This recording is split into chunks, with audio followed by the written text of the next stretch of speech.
Attention, all you fishes in the sea. Welcome to the Fishbowl with Sam Fisher. Sam Fish the Fishbowl here with Jennifer Wilde, Gaetano, and Dan Milligan That's me. from Sword Tongue. uh, We're here. As Guy was just mentioning, I have an awesome Dusk Till Dawn poster as well as a Army of Darkness. Oh man, you're just all the right posters. I'm a huge horror fan. Yeah. We were looking it over. All our movie posters are in the other room, but same sort of setup. So yes, all the greats right there. I'm a product of the 80s and 90s, so which I think we all can agree was the best 2 decades for not just horror sci-fi stuff in general, but movies in terms of experimentation and wild shit. Yes. I mean, music, everything. Everybody seemed to be really, really buzzing at that time, and the support and everything. And it's like trying to keep that feeling going nowadays is always the goal. So yes, that's one of my passions, that getting to interview bands like yourself to help any way I can spread the message throughout the sea, as they say. Yeah. My first question for you guys is, what got all of you interested in music? Oh my goodness. Okay. You want to start with your answer? I guess we'll just go down the line here. For me, honestly, it was like when I was a kid, I just heard my mother was always playing like Prince and like Paula Abdul, things like that when I was a kid. And then eventually, believe it or not, like a lot of like video game composers when I was a little kid got me into it. And then, just started getting into music, and it eventually took over my whole life. It's all I'm really good at. So. And I too, my parents, it was more the Rolling Stones and the Beatles and like that. My dad had a guitar, and I remember being a young child and him singing to us. And I was in choir in school and did some singing competitions, and then it just kind of fell off. And I didn't really have an influence who was nurturing that kind of talent. So I did some classical training in college a little bit, and then it kind of fell by the wayside. And then I really got back into it after my son was born. And because I just needed to recapture a part of myself that, motherhood can be all consuming. And I just wanted to recapture like this one bit that was for me. So singing became that. And that's when I really got serious about it. Yeah. For me, I've been that guy my entire life. I mean, to hear my parents tell it, I was the little toddler at 2 and 3 who was just banging on the pots and pans sort of thing. I've always been a drummer, and I actually started taking lessons when I was 5. So I have been playing the drums in some fashion since then. And, coming up through school, I was the guy who did all the musical stuff. I mean, it was like the marching band, the regular band, all the choruses. Like anyone who would have me, anywhere there was a way to get out of actual schoolwork and go play the drums, that's where I was. So, and after school was done, I just continued with that. I studied music for a couple of years in college, and really at some point just decided, instead of studying it, I was going to do it. And so I jumped and I quit school, and I've been doing music professionally ever since. Awesome. I probably owe my entire musical taste, film taste, interests in general to my dad. He was the type of guy that would listen to, and in the minivan growing up, Tommy, Who's Next, the Stones, everything, just classic rock wise. And then obviously being a product of born in the 80s, growing up in the 90s, the whole grunge 90s alternative as well as rap scene made a huge impact on me, and I just think musically in general, it's like I like having conversations with musicians, and then just getting exposed and exposing as many people as possible to new music, because it's like I a lot of people are like, rock is dead, rock's been dead. You know, Gene Simmons is on that classic interview saying, you know, I mean, as great as he is, you know. Exactly. Thank you, Dan. You He's know, he's a very type man. Yeah. right. You So, know, and in fact, the way I look at it is that, you know, it goes in cycles, yeah. you know, and with, you know, the 90s being like really the last, you know, plethora of music where it wasn't just rock, it wasn't just rap, it was like everything was out there, and there was in fact so much that like there wasn't, you know, you couldn't like listen to all of it, you know. Wasn't a lot of boundaries, right? Exactly. One of my, a couple of my main influences are Peter Gabriel and Tori Amos, also Nine Inch Nails. And like, you know, Hmm. so those, I really got deep into, when I was in college, Dead Can Dance. And Dead Can Dance was really great at tying together like these disparate influences and creating a sound that was wholly their own. And so I did actually have an experience because I came of age, I was in college in the 90s in San Francisco. And I ended up stumbling into the members of Love Spirals Downwards. I don't know if you've Oh heard them. wow. Yeah, Yeah, yeah. I've recorded so I recorded two of their two songs with them. So there's my voice on there and my lyrics, and it's well, my lyrics on one song, and the other one I was just like in like their apartment in San Francisco, and Ryan Lum was showing me how a looper worked. Yeah. And I was just like singing little bits and like singing over myself, and I just kept singing with the looper, and I think he'd only really done it, use the looper with his guitar. Yeah. So then I look over and he's like doing some like buttons, and I was like, what are you doing? He's like, keep going. And that became a song. Like, it was just like, okay, that kind of freedom to just really explore and see where you're pulled. Yeah. Hmm. It's very interesting because it's like where my musical tastes are now.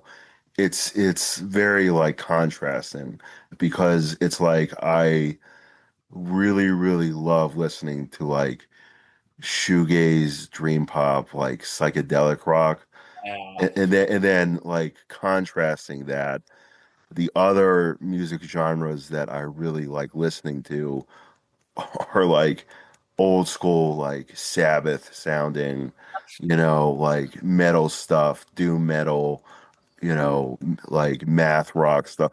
And you know, that's I guess why I was drawn to your music because it's very like, you know, it has that 90s feel.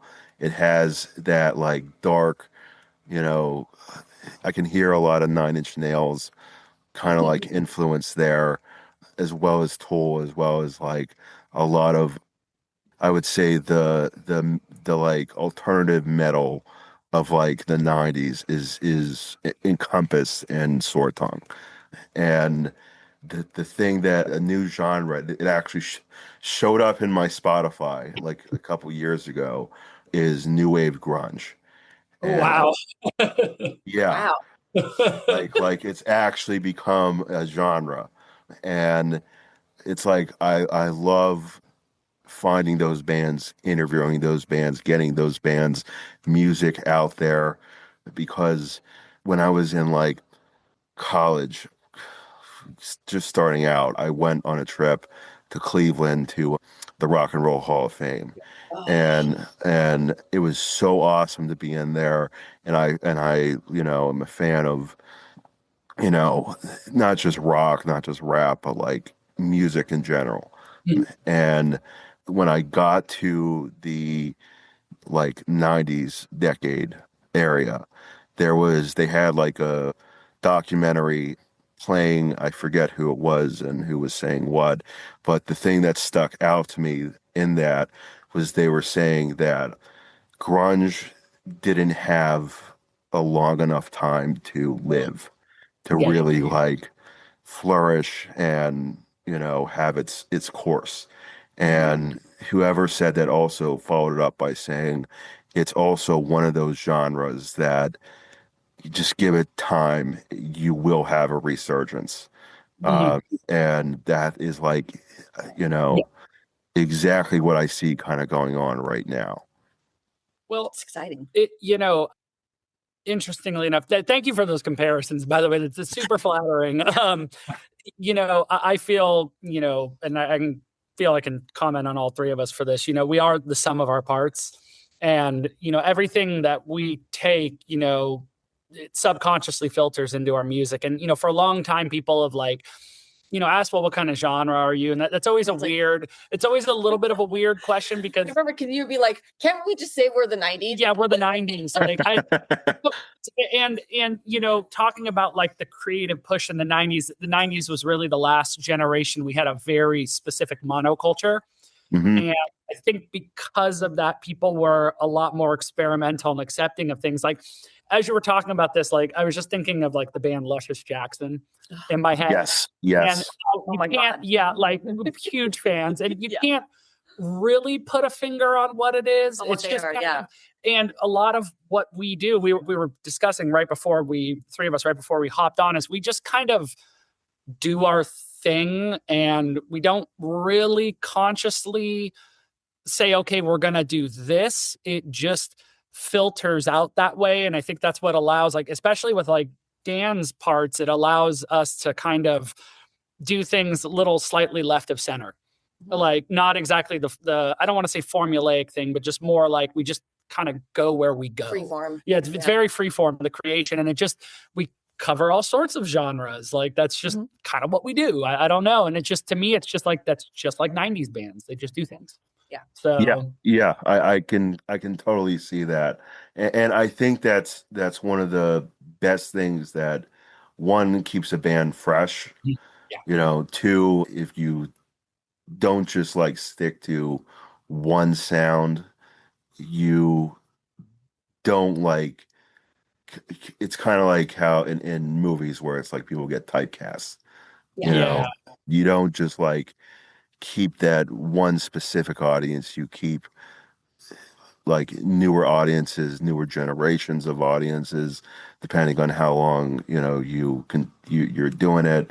But that's like the key thing. And I hear with film, like a lot of famous filmmakers like Richard Linklater and and Jon Favreau, another one, they both said they switched to doing more like children's themed stuff simply because like this generation has a lot harder time watching like Linklater's early stuff or like Swingers from Favreau's early stuff, like so they want to keep like the audiences where like you always will have a fan base because there's an infinite amount of youth out there. And I think there's two sides to that, right? There's one is like, do we want to create music that people want to listen to, right? Which you do. I mean, otherwise you're just like for yourself.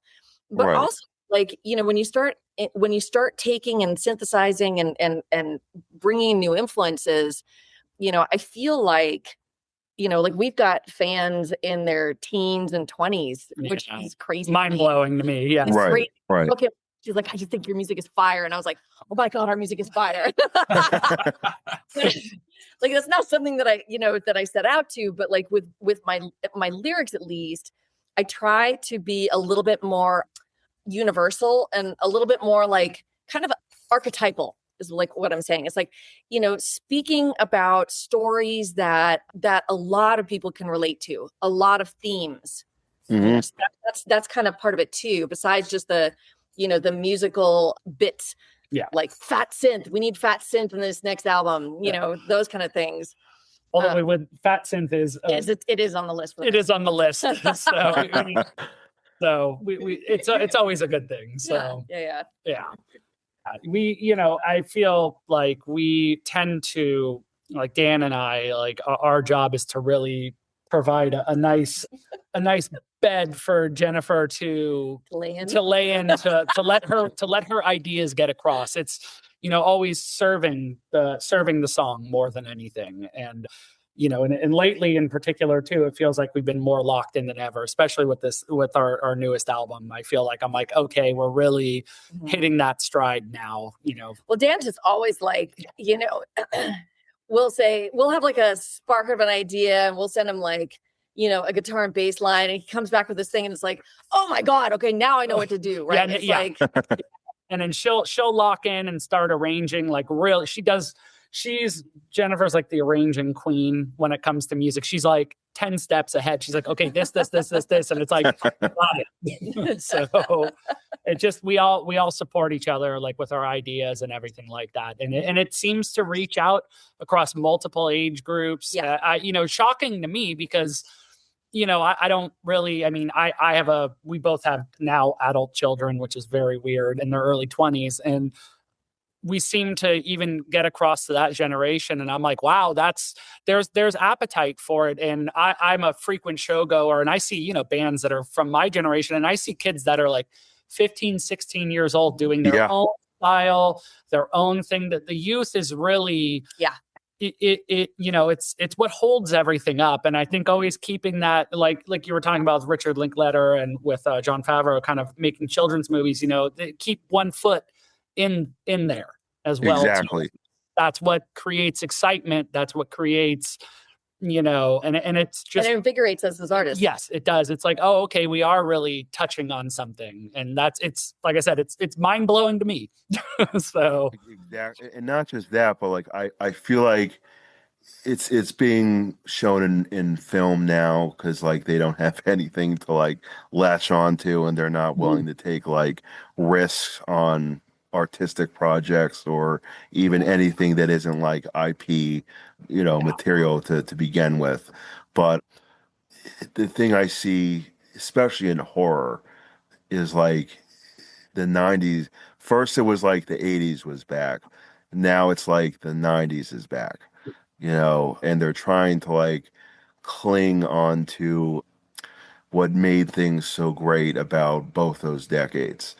In film, they're missing the goal 100% because everything that made those movies so great was about allowing creative freedom. Yes, it was always about cha-ching, when it came down to it, but there was a lot more creative freedom and also, like Jennifer said, less boundaries and restrictions on what this director could do or what you could show in this and stuff like that. Musically, though, I think especially with Gen Z, they haven't had something like we had in the 90s or even in the 80s or even like my parents in the 60s and 70s.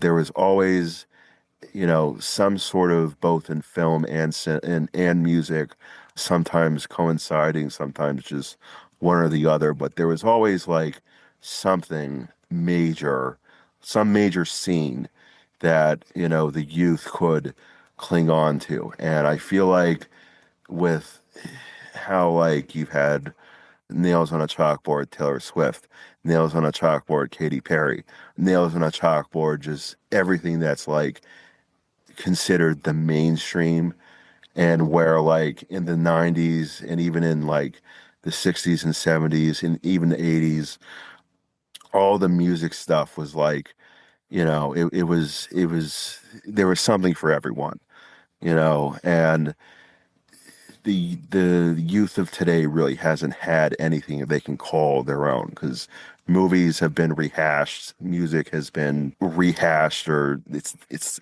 made with a computer, so I don't even really consider that music.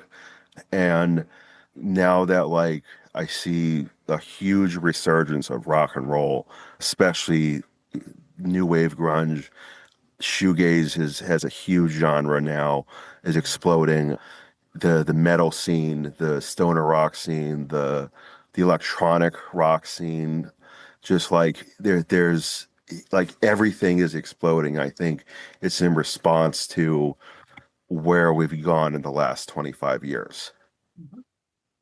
I would say, the ones you mentioned something like basically people were kind of circling back to the 80s and 90s. And I know we've had a conversation about this before. It's always what happened 30 years previous seems to repeat itself. And even in fashion, because I'm 41. I was born in 84. And I see all the fashion that I grew up with now all of a sudden. I'm like, oh, wow, this is slightly odd. But I think everything is very cyclical. And, after a while, something gets, I guess, dated. And then they start pulling influences, from before. And we've played recently we played with a lot of goth electronic artists, a bunch of our shows lately. And I'm actually surprised that the age group for that is mostly underage kids that are coming and dancing. We're playing this one place up in Sacramento, Cafe Colonial. And it seems to be we have all the old heads who are around our age and everything, but it's more the youth has been really showing up. I think more than I remember, and I don't try to get too with it. I'm trying to always be accepting of what the youth is going on. But even with both our children, they seem to, sometimes they surprise us and they'll bring up an artist from the 80s. And how do you know Boingo this? Boingo, with her. Right. Yeah, I was actually a card-carrying member of the Oingo Boingo fan club. So, in the 80s. So yeah. I never try to count the youth out, but I try to think, they have an approximation of what we did, but it's also you gotta find their own way. Yeah, if you look deeper, they have their own spin on things, and it's like I said, I noticed the fashion of our era, and I'm like, well, that's not exactly how we did it, but they're doing it in their way. See, and I'm more interested in the experiences that they've had as people. I feel like they have a fundamentally different experience than we have with the rise of social media, with the pandemic, with all of that. I can't imagine being we talk about a lot, thank God we weren't growing up in this time. Yeah. As I completely agree. I just, so hats off to them for somehow managing to get through all of this. Yeah. And so it's funny because I think that a lot of what I express lyrically, for me, when I was growing up, I thought I was the only one who felt these things. I was the weird kid. I was whatever. Now it's just out there. Right. It's, I don't know if I can swear on this. It's effed up out there. And now everyone can see it. And so now, when I write something, they're like, yeah. And I'm like, oh yeah. It's great. I mean, we did really step out with this album in terms of, I stepped out of this album in terms of being more kind of in your face. Well, especially with the last track, less metaphorical. Yes. Less more metaphorical and more no, this is what's really going on. Especially the last track, that was kind of my protest song. Yeah. So. Yeah. But I wanted to give a voice to what's happening now and to be in the now and bring, all of the aesthetic from the 90s and the things that I love and the blending of different styles, and make it really relevant now. Yeah. Right. Because I want to be in a cover band. Yeah. There we go. Well, it's wrong with that. So. Right. Well, it's very interesting because one of my top favorite songs, one of the best songs to ever be written by the great Alice Cooper, I'm 18. Yeah. Mm-hmm. The thing that's unique about that song is that song was written, going on 60 years ago but it still resonates with every single, whether you're male, female, whatever. When you are 18, that is exactly how every single 18-year-old feels. Mm-hmm. It's universal, exactly. And the thing that, going even further with that, with your guys' music and just music in general, and stuff for different generations, and seeing multi-generational people showing up at concerts. I mean, one of the first, actually my very first concert was seeing Eric Clapton and Roger Daltrey open for Eric Clapton. And it was at a venue here in Pittsburgh that is no longer there, but will forever be infamous on film because Jean-Claude Van Damme made sure every terrorist Powers Booth had did not ruin the Penguins game in sudden death. I know exactly what that venue is now. So I remember that movie. Oh, Yes, yes. Among being a movie fan, I am a huge Schwarzenegger, just pretty much the Expendables. Yeah. You know, in fact, when the Expendables came out, I said to my dad, like, Dad, they're all in the same freaking movie. My Like, friend group is exactly the same. Yeah. you know, and it's actually a bucket list item for me to meet and interview both Stallone and Schwarzenegger. I had the pleasure of meeting Dolph Lundgren once here at Pittsburgh's big like Comic-Con thing, and he was actually a very, very nice guy in person. But my favorite Dolph Lundgren movie, I actually is not Rocky Four. It is, I guess it's got under two names, Dark Angel and I Come in Peace. The split, never, can't say I've ever seen it, so Highly recommended out. He plays a cop who gets entangled with an alien that comes to Earth to basically siphon some like brain fluid that's an aphrodisiac on other planets, and then this other alien who's like basically a DEA agent alien comes and he has to stop basically the bad alien before he can get off planet with you know the aphrodisiac human brain liquid, whatever it is, or it's going to be a hunting ground for all their species. But Yeah. I will just say the pyrotechnics in that movie are freaking outrageous.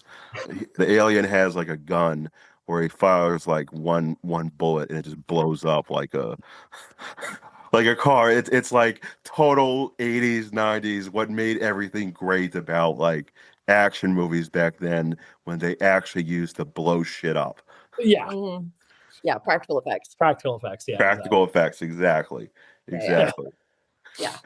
But moving on, now I know you guys it's an EP, but when can we expect like an actual full length sword tongue album? You might not get one. It's just this is our fourth EP, and this format really works for us in terms of getting a body of work done. I think that if we had to wait to do a whole like 10-song album, oof.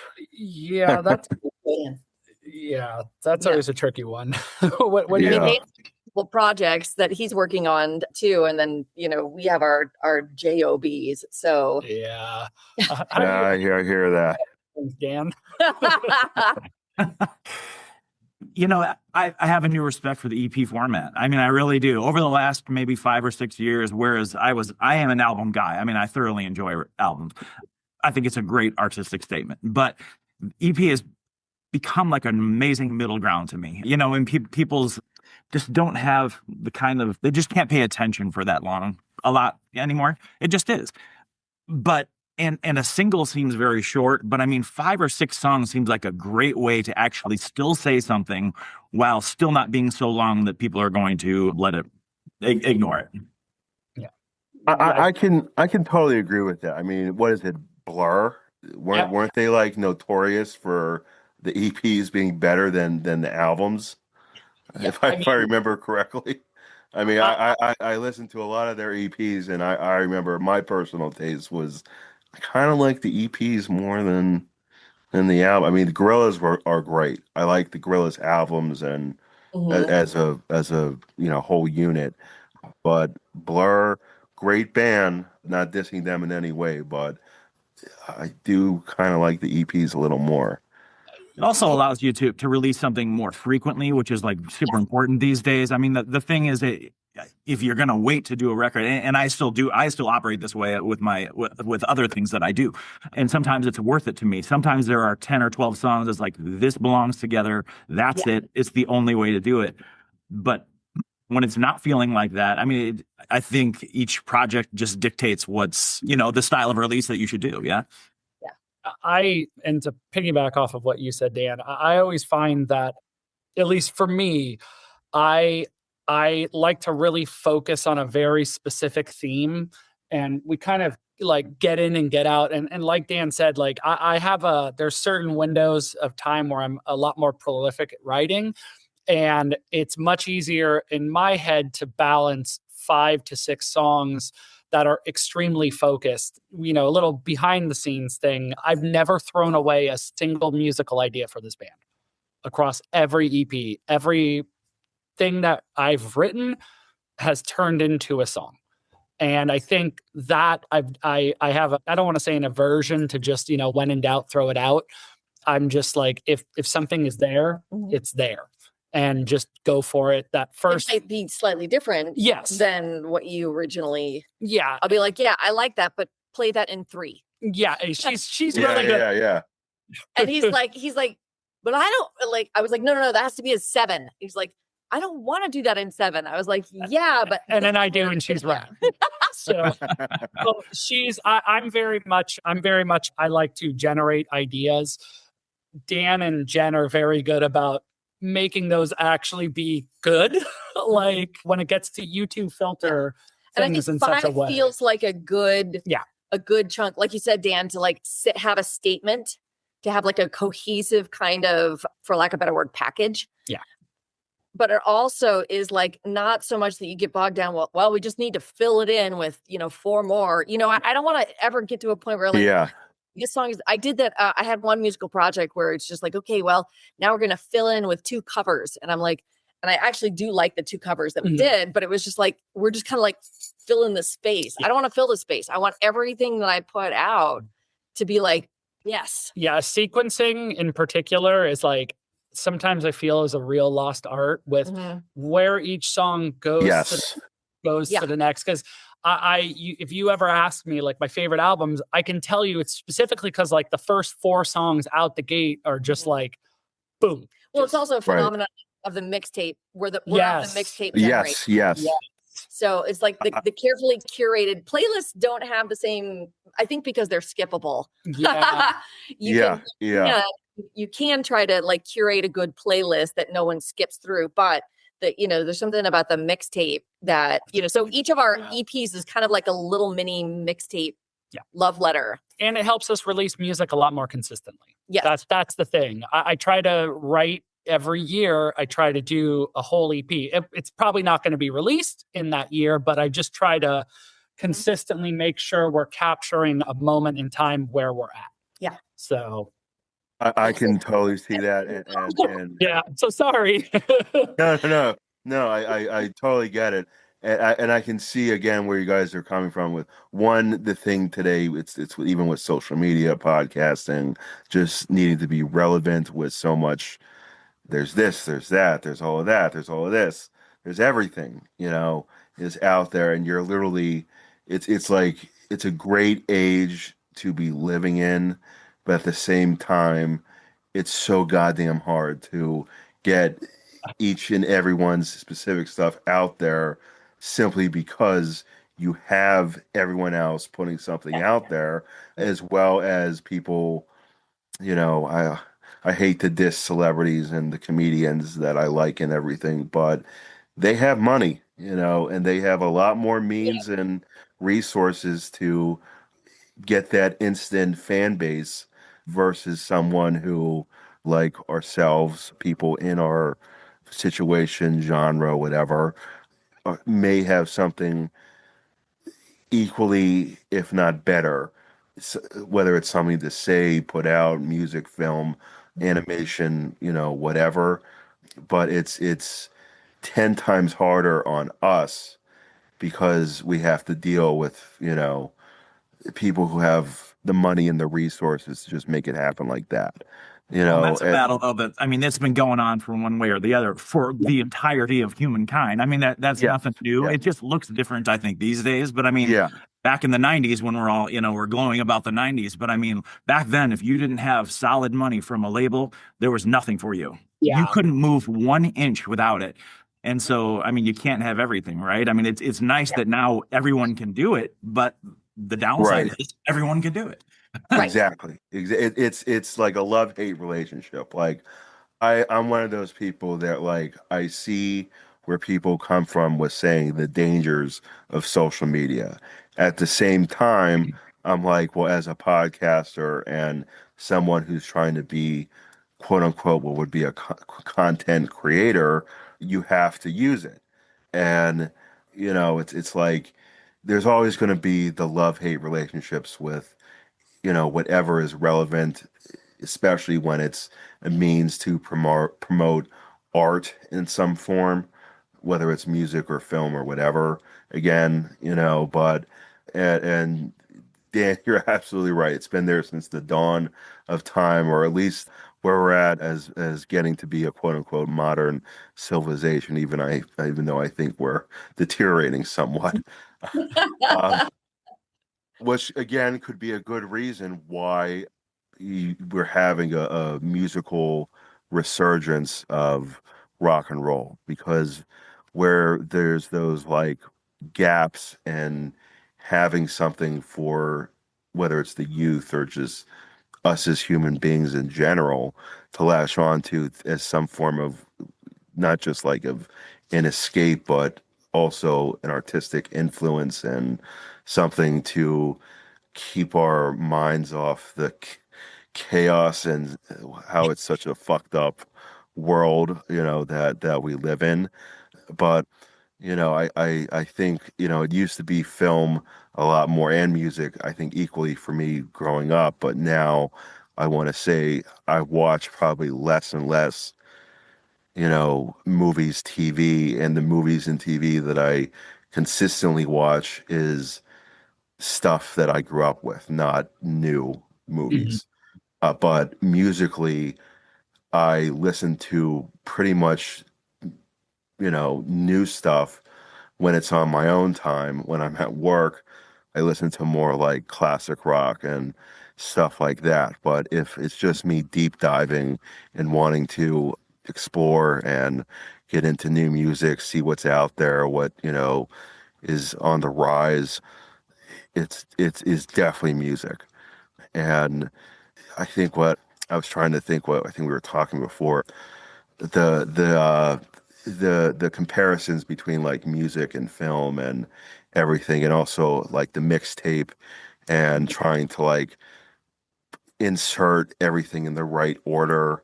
It's like I went to school for screenwriting, and I've written some stuff. I have like two things published on Amazon, but it's trying to find that order.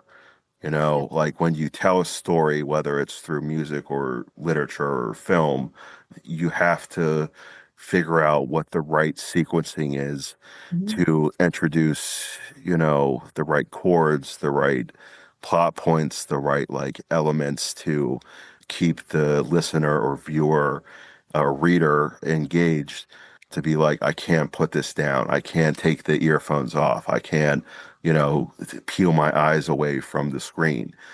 And I think that's a big, big thing about music and film in general. Yeah, I mean, I really try to do that with our music videos. So Yeah. we just released a video for the song Murder White Noise. And that to me, that story kind of encapsulates my what I've been going through the last like 4 or 5 years, which is like thankfully, been resolved. But that kind of despair and just kind of like hitting your head against the wall. And I wanted to convey that. I conveyed that in the lyrics, and then I got a second chance to tell that story with visuals. So it was very important, like to, as you said, like hit those points, like, when does this happen? When does the scene change? When when does it flip to something that's just like, so that you can really grab people and show like how do you sequence the scene such that you're leading people down a path. And I think that's true musically as Yeah. well. Yeah. Music, I I feel like rising tide rises all ships, and in our current age, I feel like a lot of the power is back in the artist, which is why you're seeing so much music coming out. Like the DIY spirit is really alive now. Mm-hmm. And it's readily accessible, I think, a lot more than usual. And I think, especially in our current times, music is always a weapon. It always has been. And you can use your art to really point out things, not unlike like what a comedian would do, right, where you point it out, but in the form of comedy. And with music, getting like Jennifer's points across about what she's going through, about where we're at, it's been a lot more, just I think a lot more heartening to see a lot of artists come out lately with very deeply personal messages and things like that. And it's, I have a job where thankfully I work alone and I'm out in the field all day, and I just kind of go on deep dives all day, and I've been just readily surprised over and over about all the things I've discovered musically lately. It's like I'm kind of a kid. I used to work for Tower Records a long time ago. Oh, nice. Oh yeah, I had the dream job. I was able to work there, play with my band, and it was the same sort of thing. It's like the mode, like Empire Records, for real. Yeah. It really was like that in high fidelity, like 100%. Fidelity. And it's really that ridiculous. And rather as back then, where I would just kind of browse, hey, this is a cool cover, pick it up. The sequence of delivery is different, but the joy of discovering is always the same. And I think now the chance to discover is that much more higher. And I find myself finding new inspiration all the time with music. And it only adds to my musical vocabulary, where somehow subconsciously gets filtered into what we do. So yeah. It's been really amazing, actually. That's awesome. That's awesome. And I also wanted to comment on, again, like filler music. Zeppelin. I love Zeppelin. One of the greatest rock and roll bands of all time. However, a bunch of on every one of their like studio albums, not the live albums, the studio albums, they had a lot of filler music. I mean, they had great tracks, and then they had like some songs in between that were just like, you don't remember them. You remember the heavy hitting songs, not just like on a tone, but on like impact level. But you do not really remember the in between. It's the same thing for the Beatles. It's the same thing for the Stones. Pretty much the one artist the two artists that I can definitely think of from back then, the classic rock era, were Pink Floyd and Black Sabbath, the original Black Sabbath. Those are like the two bands that just stick out to me in general, that you can listen to their studio album. And the Doors. I'll throw in the Doors also. You could listen to the whole studio album, and each song, I mean, the Doors in general were like the unique of the unique from that era, besides Zappa. But there's just a lot of bands from that era specifically, even though they went on to influence not just the 80s, but especially the 90s. I mean, you look at Pearl Jam, they're basically Neil Young. I always compared Nirvana to the Beatles. I compared Soundgarden or Chris Cornell, I should say, as like Eric Clapton. He was better when he was in a group. That's just my own personal taste. Yeah. But and then Alice in Chains, you could even say, was like the Black Sabbath, of like, the 90s. And you can like take comparisons, and at the same time, how every single, major musician icon died, so early, and all from heroin for the most part. Yeah. Which was a big thing with all that took all the Jimi Hendrix, Duane Allman, so many of the classic rock artists all went out the same way, and this might resonate, but I bring up this movie, Josie and the Pussycats, because it was still during that time where Hollywood would throw in like little subtext comparisons to what is really going on. And they did that a lot more in the 80s and 90s. In the 2000s, it was like just starting to like die out. But in that movie, if you remember, there was, the Alan Cummings, whatever his name is, was the record label, the guy who signed the artist. And they had that scene where like, they had the subliminal messaging stuff in the pop bands, music, and all the people were like, drones, basically, stuck with the music. And then there's that one, of course, punk, goth girl who's like, I don't understand why this is so popular, and then Alan Cumming is like, oh, really? Do you mind if I get your kind of like consensus on that? Follow her outside. Meanwhile, then like a van, pulls up, uh, Yeah. drags her inside, and she's never seen from again, Yeah.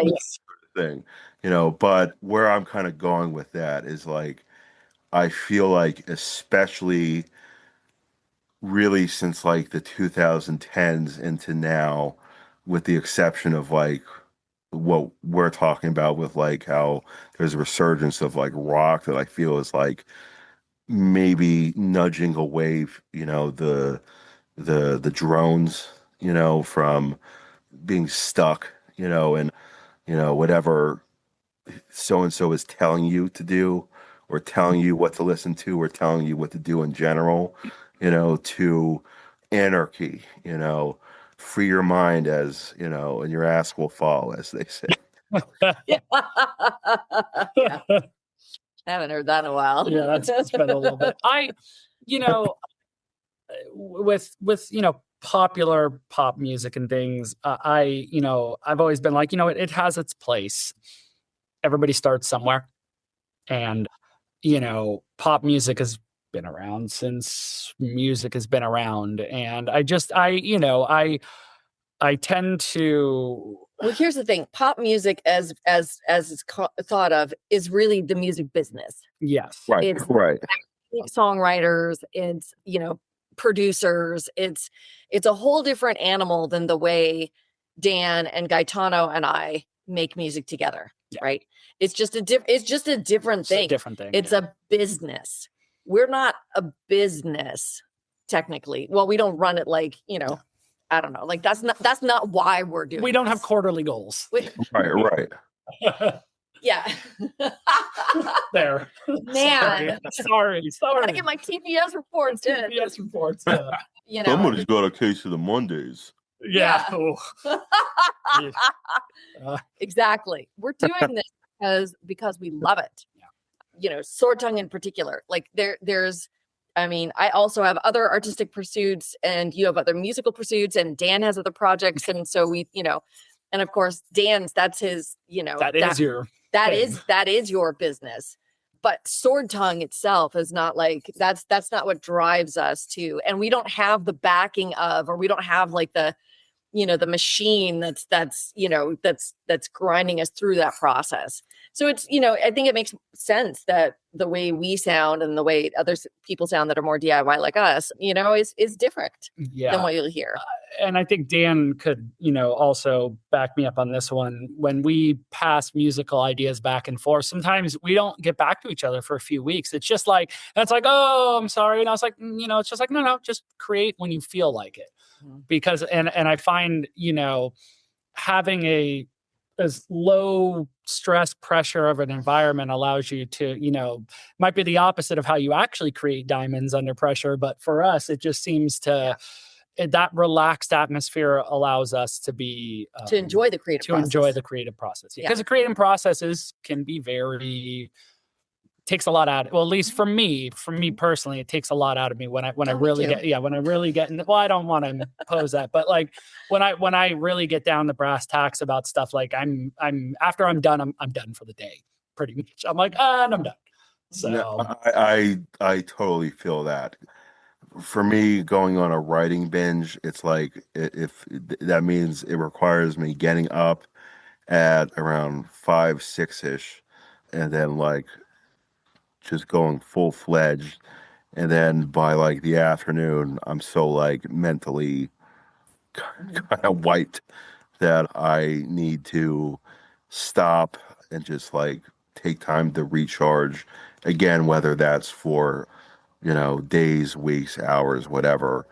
When it's the point is exactly right. I feel like in just even commenting on what you guys were just saying, to get like to have all the passion and creativity thrown into whatever your project is, whether it's music, writing, film, whatever. I feel it definitely requires like the full creative attention process, whatever that is for however, each individual does it. But if you have your full attention focused solely on creating something artistic, the love and passion and drive will be in there and it'll come off to in your guys' case, in every other band that is about just making music and not about, the money and, pleasing other people's demands. It's like, I want to make the music because it's about music, or I want to write because it's about what I believe in and what my message is and what I want to write. I want to make this film because this is my passion and this is my drive and, this is what I want to say. And whether anybody likes it or, whatever, it may not find its audience for a decade or 2 decades or, whatever, but it will eventually be noticed. And, a lot of the interviews I do, especially because I have a strong focus on horror, that's kind of like where I kind of started centering and then branched out to music and everything else in between. But one thing that I found common, especially talking to like the older screenwriters or filmmakers, actors, the people who were like starring in the movies in the 70s, 80s, and 90s and are now, you know, dare I say, a little older.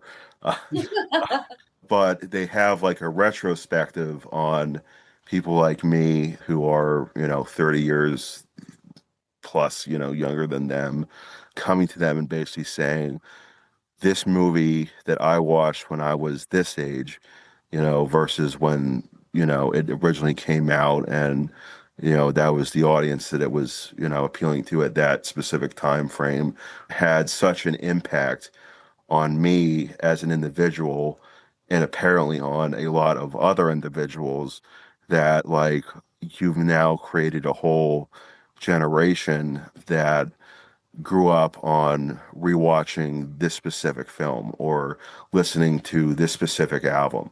And that I feel is how you get the next, reiteration or iteration of music, film, all that.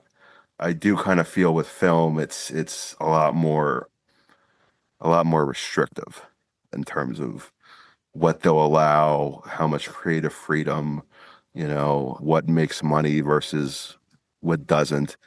But music, the great thing about music is that like there's so much of it, and with the outlets that there are for it now, it creates the opportunity to be like Henry Rollins with Black Flag, back in the early 80s, where it's literally like, you go play a show where you can play a show. You are doing it so like punk rock style and the epitome of what punk is, that and actually what rock and roll is, what it started out as, that it's literally like I feel like we are living in like new age, not a new age, but like an age of opportunity where it can go back to how it like was, I guess, when we were young or little, whatever, and things were, a lot different. But with every, I guess, opportunity comes more opportunity, Every outlet, allows more advantages and disadvantages at the same time, love-hate relationship. But I feel that like it took a good 20-25 years for everything to like reset with streaming and, music. And now with like bands like Sword Tongue and just everything I see coming out, it's like rock and roll is back, and it's on the rise again. It's back, baby. Do you hear that? It's back, baby. Well, we're hoping, that translates. I mean, tomorrow, I don't know when this necessarily posts, but tomorrow we have a show in San Francisco, and it's looking like it's going to be a pretty good draw. Like we've noticed, like especially with shows, like there's just been a uptick of people wanting that live feeling. Music is always a release. Yeah, getting off your phone, like being being in the moment. Yeah, and it's interesting that Jennifer mentioned that, because we're finding through our children that it seems like there's been kind of a push for the younger demographic to get away from their phone again and to go out into. And it's not just the younger. I think it hits across all of them. And Dan, you perform more than any of us. Yeah. I'm sure that, that you have more insight in terms of people getting out there and enjoying the live experience.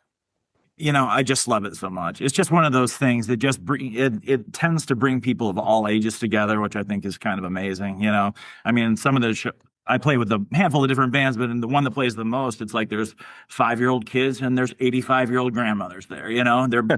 They're dancing to the same music. It's something to watch. I love the ritual of it. It brings something to people that people need, honestly. Connection and music together in the same room. I mean, what could go wrong there? Exactly. I'll even say like the first show that I went to, my first concert with Eric Clapton and Roger Daltrey, I mean, I was like in my early 20s during that show. And there were people my age, there were people younger, there were people, the majority was my parents' age, but still you had like it was a universal, music that had an influence. Going back to a quote I mentioned, free your mind and your ass will follow. My first P-Funk concert was seeing a wide range of different age groups, enjoying that. And I that was probably one of the best shows I had ever been to, that every single time they came back to Pittsburgh, which has now been 8 or 9 times I've seen P-Funk, and every single time I see like as I get older, I see like a younger and younger kind of generation flocking to those concerts, and the same thing for, the great bands from the 90s that are still touring. I remember Jane's Addiction, one of my all-time favorite bands. I wouldn't even consider them grunge. They're almost pre-grunge, if you want to even call them grunge, which I don't exactly. I don't think they are. Alternative music, as far as I'm concerned. We recently saw KMFDM, and they're pulling a wide range of people, and they're killing it. It was like hands down one of my favorite concerts this year was. There are 2 favorite concerts. One is KMFDM and one was Soul Coughing. Yeah, Soul Coughing coming back. And and also had a large range of people, and everyone was like there for it. Just dancing, having a good time, like really, really absorbing what was happening, and the artistry and the integrity of, carrying that torch for so long. It's just there. It's been electric lately. Like this last year and a half just has been nothing but just amazing concerts. Like nothing's been missing. Yeah. Like it's just been all hit throughout. Concerts are back. Concerts are back, baby. Yes, exactly. And speaking of that, I'm gonna promote it first here on this episode. Happen all organically. No boosting or paying people to promote stuff. Through interviewing bands such as yourself. I have my first local show that I got free tickets to, so very excited about that. The fishbowl is swimming upstream. Nice. That's good. I see what you did there. If I can, my ultimate goal really with the fishbowl and the whole analogy is that like in the sea, everything has like a system, a place, an order, and everybody kind of contributes, in some way, even though if, one famous Liam Neeson line from episode 1, there's always a bigger fish. Yeah. Even with that, like everything, there's like a natural order to things, and everything has a place in the order. So to use that analogy, applying to what I'm trying to do with the arts, my goal is to try and promote and help bands, filmmakers, writers, whatever may fall under film, music, entertainment, arts, to get their message out there, to help promote their stuff. I feel like if I could leave this earth, not anytime soon, but leave this earth basically being like the next genre of rock or movement of rock was because Sam Fish, featured these bands and how these bands get to where they are, as like the next, Nirvana's, the next Led Zeppelin's, the next, big thing basically. I would go happy. On a closer questions here. First, I know you guys are movie fans, as we discussed a little earlier. The last 3 questions I have for you. 1, what are some of your favorite films? Man. 2, this is a little silly, but I just used the whole fishbowl analogy, so I'm going to go with it. If you were a fish or sea creature, which fish or sea creature would you be? And you started to talk about some shows and upcoming stuff, but shows, tour dates, anything else you guys need to promote? Okay, well, let's start with movies. Yep. We'll just go left to right on this. Okay. The Fifth Element, Conan the Barbarian. Yes. Yeah. Film Waking Life. Yeah. Oh, I'm blanking. Waking Life is one of my big ones, and that's like it's Eternal. because it's very Eternal Sunshine of the Spotlight Mind, Spirited Away. Yeah. Okay. Dan, That first one, I'm not familiar. What is that? The first one that you said. Waking Life. Yeah, I don't know that. Letter. Okay, Yeah, you need to watch that. my ex-husband and I, funny story, we were like all feeling really down, and we walked into we're like, oh, it's animated, it's something light, we'll enjoy this. And by the end of the film, like, it's so esoteric. It's basically a series of conversations that the protagonist has about consciousness and waking and dreaming. And by the end of it, I was just like, I just want to focus. I'm like, you need to understand this. And he was going, ow, ow, ow. We're not married anymore for a reason. Waking Life is one of my litmus tests. Yeah. And so I like, it's scene by scene. You can actually stop after each scene and have a conversation with someone about that scene. It's really a great collaborative music or movie experience. Yeah. So yeah, check it out. Okay. Good to know. So I just failed the litmus test. That's what I'm hearing. No. You saw it and you'd be like, I don't know. That's it. I'm going to throw in This Is Spinal Tap into the mix just because it's one of the greatest movies of all time. I was just listening to a podcast and they were talking about it last night, and I was just like, I'm due to see it again. And I still have yet to see the second one, which is on my list, and I think I'm going to do it this weekend, maybe. There we go. I heard it's premiering on HBO Max sometime this month. So yeah, no, it's I think now. I mean, I think it's available now. I believe. it could be. Yeah. I forget the day. I remember it was sometime this month. Yeah. So that's definitely on my list too. Yeah. And then Dan, what about the fish question? Yeah.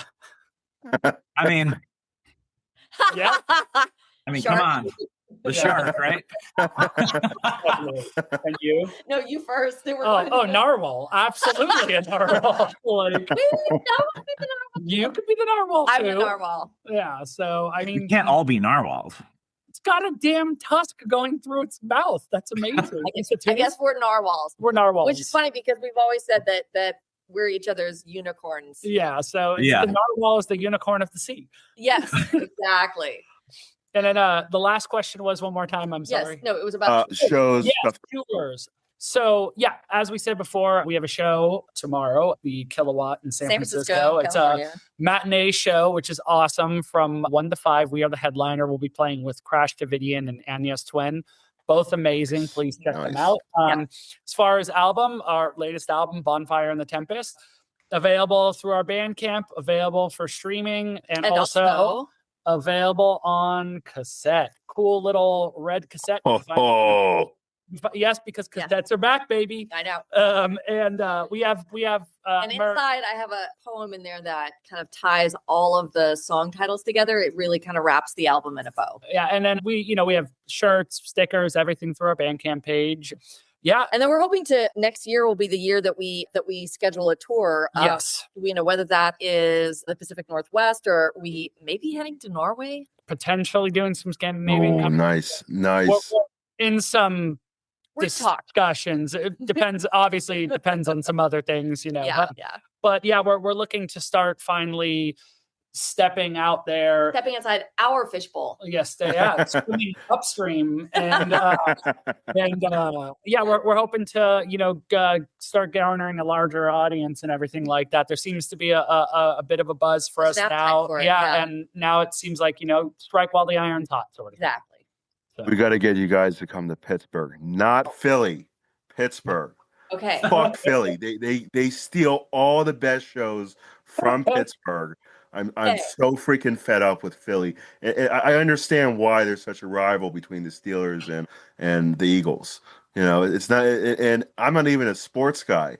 I'm a movie music guy, but now I have my own beef with Philly.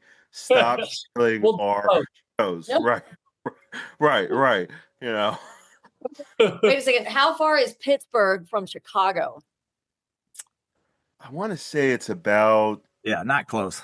Maybe it's like a 6 to 8 hour drive. Yeah, I would say 8, maybe. Yeah. That's like SF to LA. So we're used to that drive, so close enough. Yeah.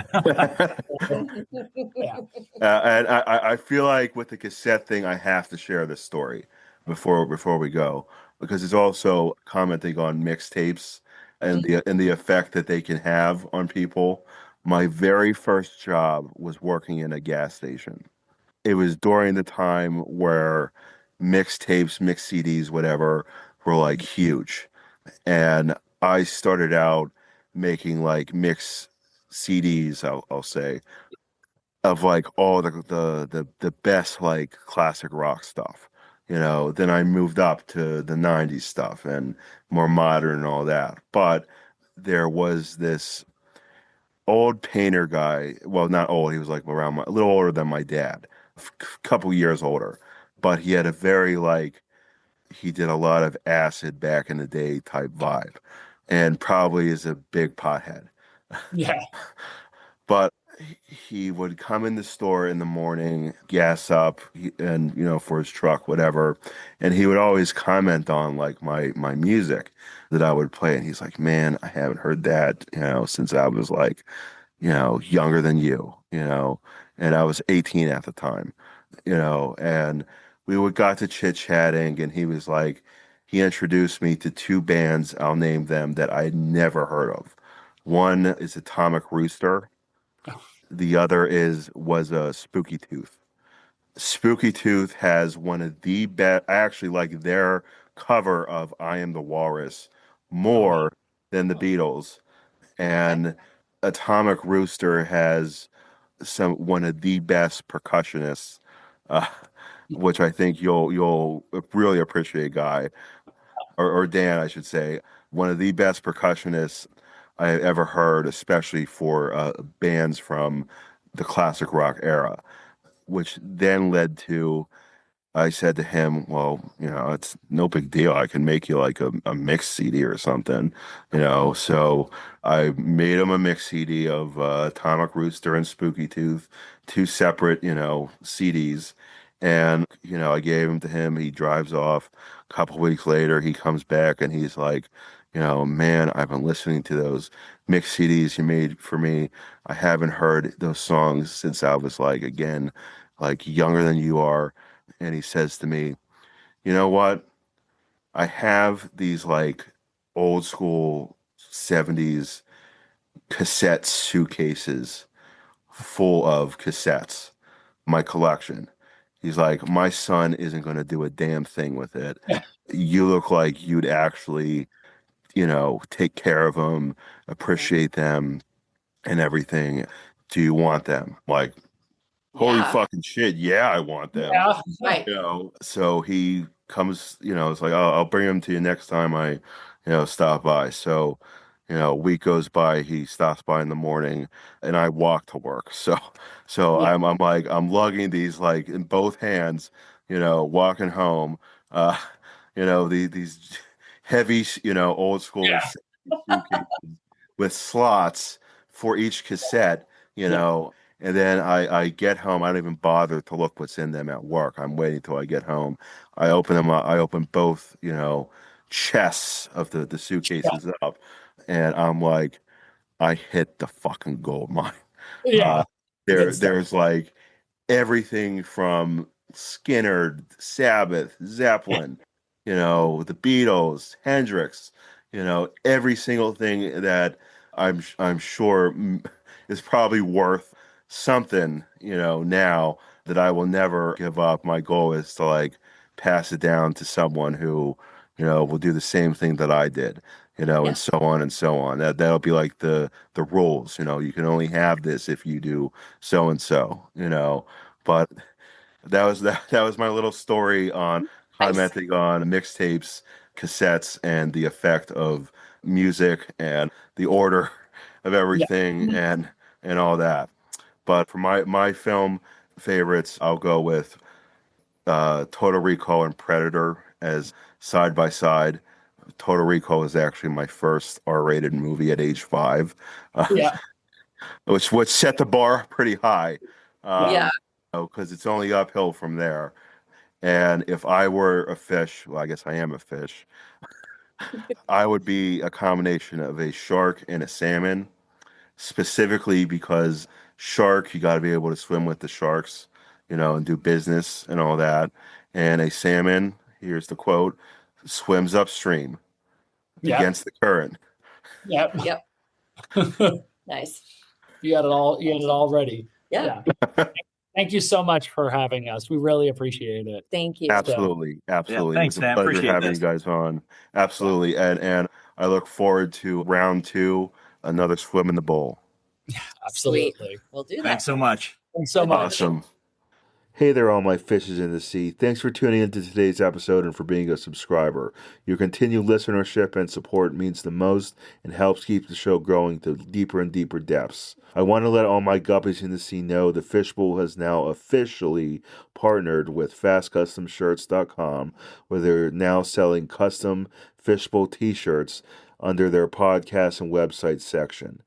Every t-shirt that's purchased helps and goes a long way to keep the show growing to deeper and deeper and higher depths. I also now have custom hats, beanies, handbags, pens, mouse pads, everything to make you look like the coolest looking fish in the sea, which you can DM me directly on Instagram at thefishbowl88 or on Facebook at just the Fishbowl, or you can friend request me, Sam Fish, directly and get yours today. Your continued listenership and support again means the most. It's the most important fishes that flock together. We are a school of fish and we keep the unit going. Let's all keep swimming upstream.